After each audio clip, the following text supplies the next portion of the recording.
Shalom, Shalom and welcome. This is a Final Exodus Alert No.2. My name is Symmanayah. If you're tuning in for the first time to anything that I've posted, I welcome you, my brothers and sisters, those who are drawn by the Almighty Father Yahuah and who embraces Yahusha HaMashiach as the Father Word manifest in the flesh. Yashar'al, End Time Alert No.2. This brings attention to language, pictures, gestures, and actions. My brothers and sisters, as I present this alert, I pondered on what category should this message fall into. It is alert because soon and very soon, we will see widespread phenomenal activity as end times ramp up. For some people, it has already begun. For others, it will reach our doorsteps sooner than we realize.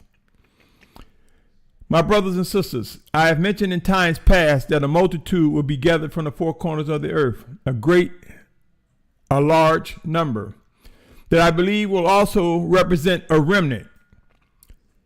In reading the scriptures, my brothers and sisters, whenever I come across something that may appear to be in conflict, I ask the Spirit of the Almighty Father in the name of Yahusha HaMashiach to make clear. We see in scriptures where it talks about a remnant more than once. But we also see in Revelation 7 chapter where it talks about a great multitude. We also see it talk about 144,000, 12,000 from each of the 12 tribes mentioned in Revelation 7 chapter. So I ask in prayer, how can this be? How can it be a remnant and a great number which no man can number? And it was as though the Spirit of Yahusha educated me and said, you can have tens of millions of people, but when you compare it to over 7.2 billion people on the planet, you still have a remnant. So you see, my brothers and sisters, just in seeking the Spirit of the Most High for clarity and understanding, to make alive the text that is before us, he responds. I believe he did, and I shouted hallelujah. As I was in prayer examining an encounter I had with my wife, I was compelled to believe that even more so, the need to picture what you hear, picture what we hear. I was compelled to believe that this is more critical now than ever before for the gathering of a multitude. It was as though the Spirit of Yahusha, my teacher, was educating me on how a picture can minimize the ability of lies.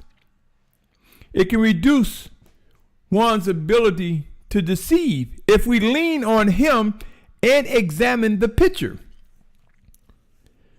Many of us have heard the cliche that a picture is worth 1,000 words. How many of us are aware that this is true? If we were to picture what we see correctly, then our judgment of such would be more precise. In order to fully picture what we hear, this requires the dependence of the Spirit of Yahusha to make it clear, to make it known to us, to open our eyes and ears so that we can examine it fully. Keep in mind that the Spirit of the Most High can harden a heart and soften a heart. He can make known and bring wisdom to those who seek him. He can blind and dumbfound those who are wicked and rebellious.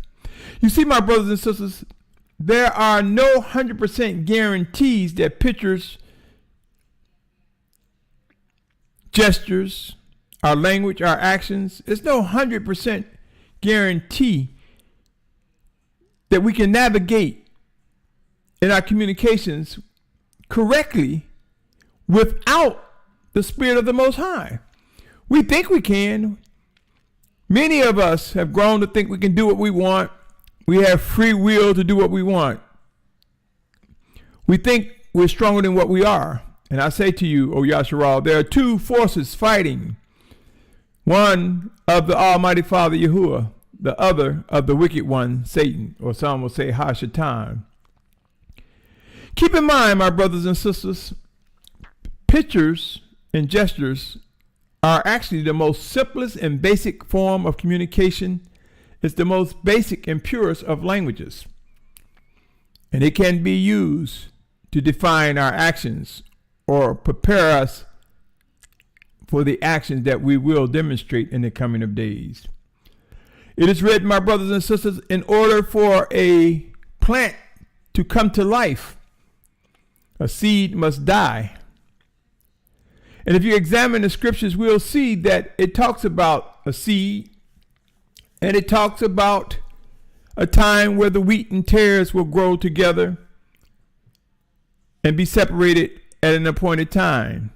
You see, my brothers and sisters, once the action has been unfolded, sometimes it is most difficult to see the seed, to see what is the seed of the matter. And we must wait until it becomes most obvious. I say to you, O Yashar'al, let us realize that the seed, if we can identify the seed, we can identify the most basic in communication, the most purest in communicating with one another. Keep in mind that some plants mature greater than others. Thus we have first fruits, and that we are compelled to believe, at least I am, that we are compared to plants oftentimes, my brothers and sisters. How many is aware when Yahusha HaMashiach mentioned that he is the vine and we are the branches? John 15:1 speaks of that. I'll read it shortly. My brothers and sisters, the scripture does not say that everyone will be gathered from the four corners of the earth. If you search the scriptures, you will know it is those whom he has chosen to fulfill this promise to Abraham, Yitzhak, and Yasharal. Now imagine this, O Yashar'al. Imagine the great tribulation upon us. Imagine extreme cataclysmic conditions and massive migrations like never imagined, like never before seen. Do you really think people will be in a position to try to learn one another's language? Scriptures tell us that famine and pestilence and disease. It talks about earthquakes in diverse places. How many are aware that volcanoes are a product of seismic activity? It talks about signs from the heavens and wars and rumors of wars. What do you think will happen, my brothers and sisters? The scriptures even talk about a third of mankind being killed. It describes destruction like man have never seen before, nor ever will again, as it emerges before our very eyes. It would be ill-advised to think that when cataclysmic conditions come, that English will be the dominating language. All too often, even though English is widely spoken across the globe, all too often there are people who think that if you don't know English, you don't know anything else, or you're not as intelligent. There are individuals that are waking up, being exposed to modern Hebrew, which is Aramaic influence, thinking that that's the pure lip. There are many people who believe that they are mimicking Zephaniah 3rd chapter and restoring the pure lip, the pure language. And so many individuals are spending time, countless hours, trying to learn a language that they believe is our native tongue. Why? Because there are individuals who are mistakenly promoting such erroneous teachings. Is it closer? Is modern Hebrew closer to the original language? One can say, I believe, and one can say, I think so. My brothers and sisters, we will find that the most simplest of language is gestures, pictures. Consider this, O Yasharal. Consider one dying of thirst, and they come across another person who speaks a different language, who is informed where the water is, and tried to tell a person, here's the water, give directions to where there's fresh water in their native tongue. So people with two different languages.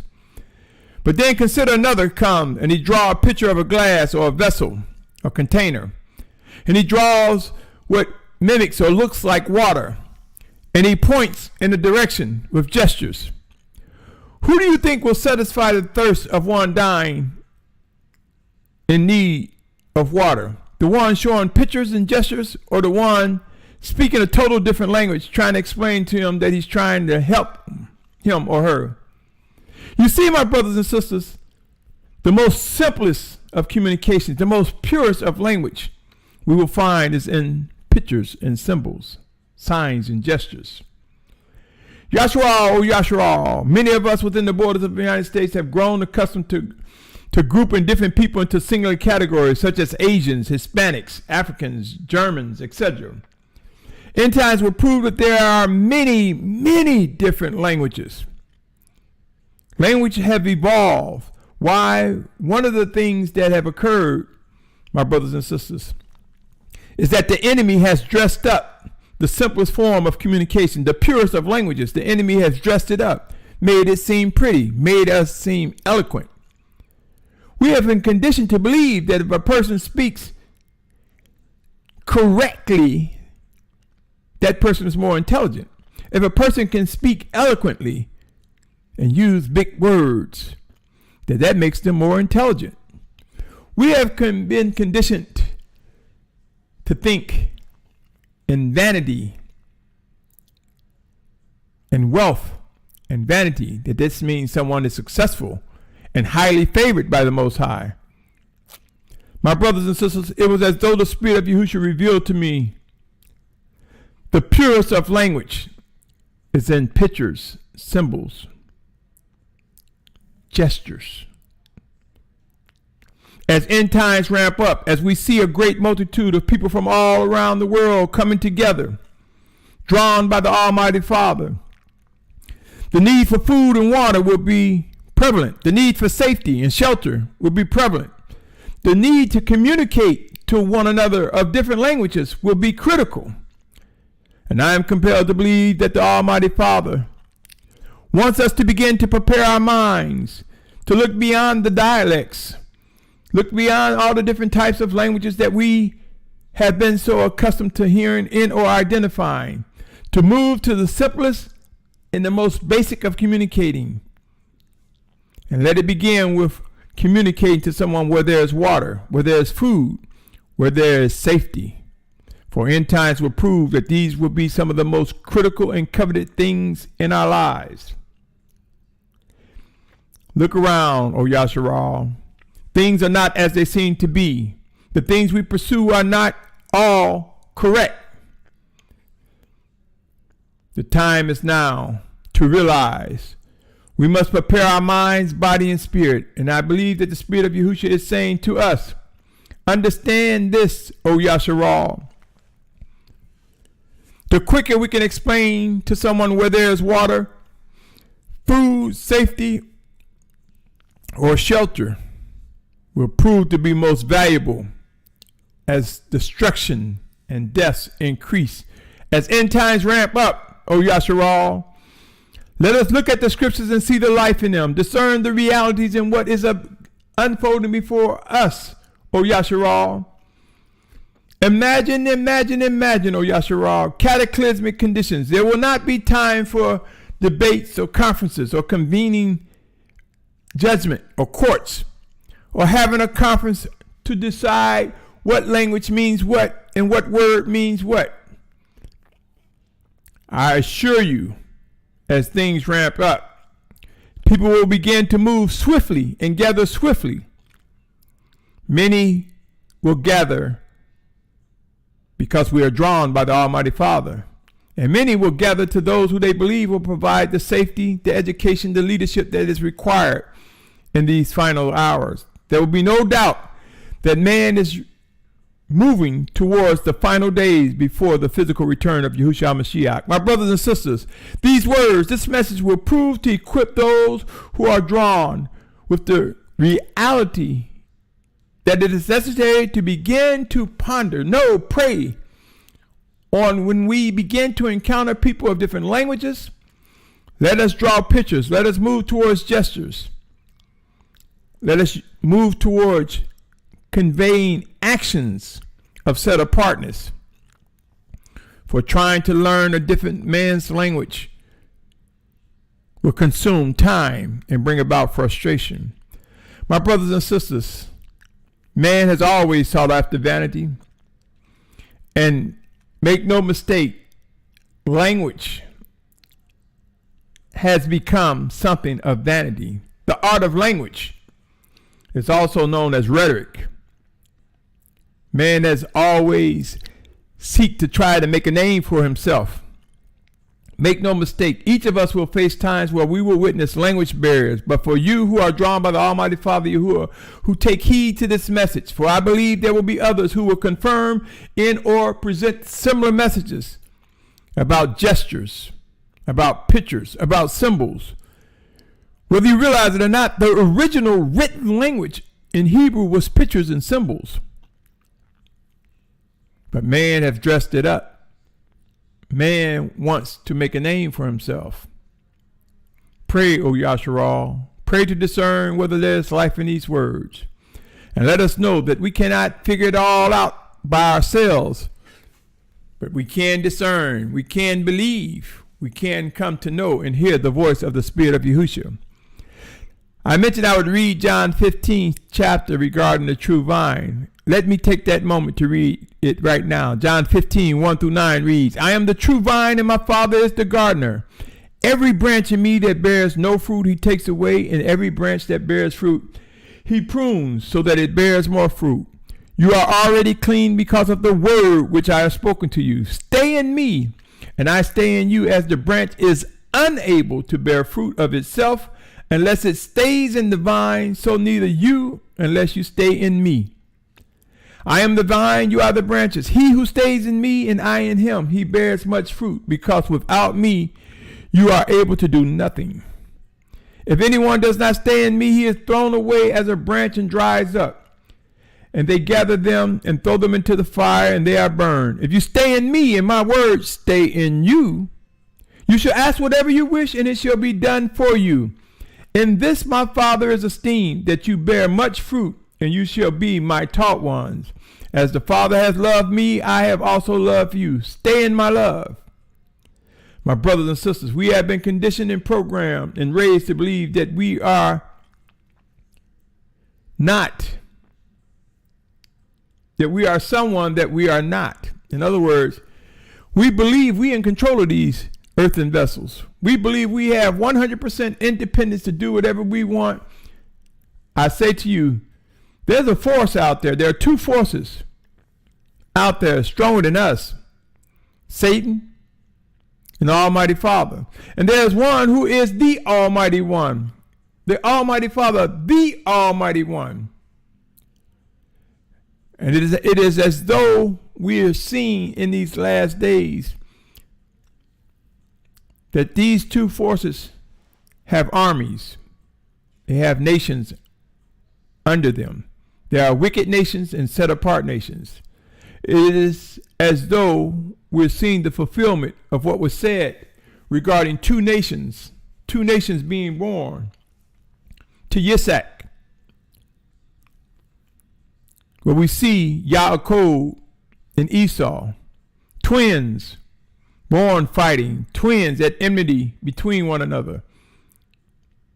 Are we aware that Yaakov, commonly known as Jacob, his name was changed to Yashar'al, and from him comes the 12 tribes of Yashar'al, the 12 tribes mentioned in Revelation 7. Are we aware that Esau became Edom? Who is able to discern the life in the following? Genesis 25, 23 through 26 says, And Yahuwah said to her, 2 nations are in your womb, and 2 people shall be separated from your body. One people shall be stronger than the other, and the older serve the younger. And when the days were filled for her to give birth, and see, twins were in her womb, and the first came out red all over like a hairy garment. So they called his name Esau. And after his brother came out with his hand holding on to Esau's heel, so his name was called Yaakov. And Yitzhak, the father, was 60 years old when she bore his sons. My brothers and sisters, if we seek to discern the life in the scriptures regarding Yaakov and Esau, you would discover that Yaakov, as I mentioned, became Yashar'al, most commonly known as Israel, and Esau became Edom. Now, though these are two distinct individuals, what's most important to discern is the spirit of these twins. Yes, they were twins. What's important is to understand the seed, the spirit behind each one. Many fail to realize that they had a physical father and mother, that they were twins. One was after the ways of the Most High Father Yahuah, and the other was overtaken by the wicked one. Today and soon to come, we will discover that there are two nations still warring. Set apart nation under the banner of Yasharal, and Esau under the banner of Edom. Let me read this, O Yasharal. Malachi chapter 1, verse 1 through 5. Malachi chapter 1, verse 1 through 5. It says, the message of the word of Yahuah to Yasharal by Malachi. I have loved you, said Yahuah. But you ask, in what way have you loved us? Was not Esau Yaakov's brother? Declares Yahuah. And I love Yaakov, but I have hated Esau, and have laid waste his mountains and his inheritance for the jackals of the wilderness. If Edom says, we have been beaten down, let us return and build the ruins. Yahuah of hosts said, thus let them build, but I tear down, and they shall be called border of wrongness, and the people against whom Yahuah is enraged forever. And your eyes shall see, and you shall say, great is Yahuah beyond the border of Yasharal.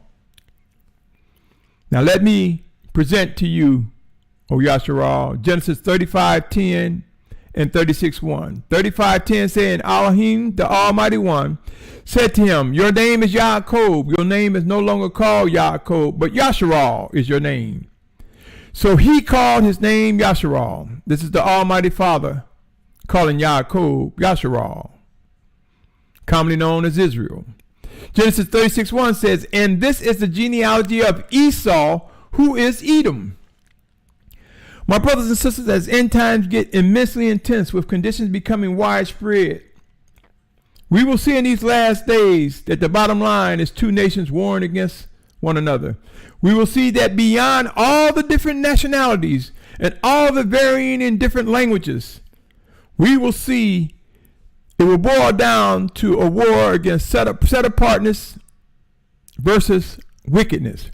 We will grow to know that there are two nations warring without any doubt, and it will become very clear that the Father, the Almighty Father, those who are drawn by him, led by his set apart spirit in Yahusha's name. We will confirm the 144,000. We will recognize 12,000 from each of the 12 tribes mentioned in Revelation 7 chapter. And we will witness a rise of 144,000, and we will also witness a great multitude along with them. And together they will all come together. The 144,000, the 12,000 from each of the 12 tribes will all be recognized from many nations, kindreds, and tongues. And we will come together under one banner, and that one banner will be Yasharal. I cannot stress enough the need to recognize the work ahead, my brothers and sisters. There are many details to work out. And those drawn up to Almighty Father will begin to discern, will begin to discuss, will begin to act. In order for us to witness what is written, we will be molded and shaped into the image that the Almighty Father has tasked us to do, to be, to reflect. An awakening nation will rise, and we will rise in unity. The power of language will prove to be in pictures, gestures, in our actions. Not what many people think is the pure lip. The time is now to begin praying on these matters, my brothers and sisters. I strongly suggest that we begin to discuss the face of end times in details. It would not be a bad thing to begin practicing communicating regarding fresh water, food, safety, survival, set apartness. It will not be a bad thing to begin testing pictures, gestures, and actions that can cross multiple language barriers. Individuals who receive this message and or similar message from the Spirit of Yahusha, I believe, just may find themselves in leadership capacity as those of us who believe will be gathered together in these final days will witness. It would be wise to come to grips with the fact that during extreme times, fresh water, food, safety, survival, set apartness, knowing what the Spirit of Yahuah is saying to us is critical. Time will also be critical. We won't have time to be debating. Many will take sides and many will fall away. It is written, O Yashar'al. To you, O listener of this message, I invite you to begin dialogue regarding language, regarding pictures and gestures. I invite more than anything that you seek the voice of the Spirit of Yahuah to discern whether there is truth in these words or not. For if they are indeed from him, it is my prayer that all credit and esteem go to the Almighty Father Yahuah. In the name of Yahusha HaMashiach, hear these words, O Yasharal. To we who seek to worship and obey him, things are not like they should be, and things are not as we believe them to be. But these are the days of correctness. These are the days of discipline. These are the days of refinement.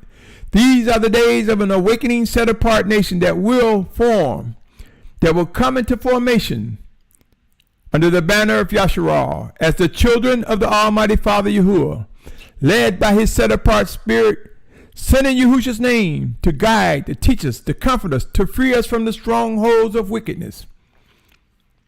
Be advised, O Yasharal, all proof will come, and all experiences that we have are real. They can be defined by our actions. They can be communicated by our language. In the most simplest of forms, pictures and gestures will prove to be centrist to a gathering nation. In other words, it will be a central focal point. For we will see as many different languages begin to come together. It won't be an argument or debate of what language we should be speaking. What would be most important is show me where the water is. Show me where the food is. Show me where I'm supposed to be going. Show me how I am supposed to govern myself to ensure my safety and the safety of loved ones that are in set apartness, to be a contributing factor to the binding together of a set apart nation. The fruit of pictures and gestures, the fruit of our actions is communicated through our language. And we will see the purest, the cleanest, the simplest of language is pictures and gestures and symbols, just as the original Hebrew was. And it was always written for us to lean on the Spirit of the Most High to make it alive, not steal and snatch and grab the text and run with it and try to be masters of the text without leaning and maintaining connection to the Almighty Father. In the name of Yahusha, awaken, O Yasharal. There is much work to be done. I realize this will stimulate individuals in the wrong sense, but it will also stimulate those in the set apart sense, those who seeking to discover what is true, what is pure, what is necessary, and the fulfilling of all that is written regarding the promises the Most High Father has for his children and more. Until next time, O Yasharal, focus, pursue set apartness earnestly and unwaveringly. Seek to discern, for I believe without a shadow of a doubt that the Almighty Father, Abba Yahuah, will have us say, hallelujah, hallelujah. Thank you, Almighty Father Yahuah, in the name of Yahusha, for opening our eyes and ears and making clear and making known that he indeed is the Almighty One, that he indeed is honored in all that he has promised. Until next time, lift your heads up, O Yasharal. Our redemption draws near. Shalum. Shalom. My name is Symmanayah, and I say to you, Shalom.